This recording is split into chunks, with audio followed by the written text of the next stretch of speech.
तर 29 जूनला आलेली आहे वटपौर्णिमा. तर येत्या शुक्रवारी वटपौर्णिमा आहे. तर वटपौर्णिमेच्या दिवशी वडाची पूजा केल्यानंतर बऱ्याच सुवासिनी तिथेच बसून एकमेकीची ओटी भरत असतात. तर वडाची पूजा केल्यानंतर कुणी कुणाची ओटी भरावी, गर्भवती स्त्रीची ओटी भरावी का? तर बघा, गर्भवती स्त्रीची ओटी भरलेली असते, त्यामुळे वडाची पूजा झाल्यानंतर गर्भवती स्त्रीची ओटी भरू नये.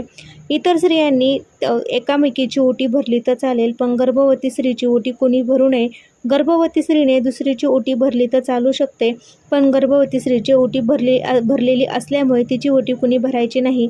एका सुवासिनीने दुसऱ्या सुवासिनीची ओटी भरावी असं करावे. ज्यांची ओटी भरलेली नाही, म्हणजे ज्यांना मूलबाळ नाही, त्यांची ओटी प्रत्येक सुवासिनीने भरली तर चालेल, म्हणजे त्यांची ओटी भरेल असं म्हटलं जातं. तर गर्भवती स्त्रीची ओटी वटपौर्णिमेच्या दिवशी कुणीही भरायची नाही.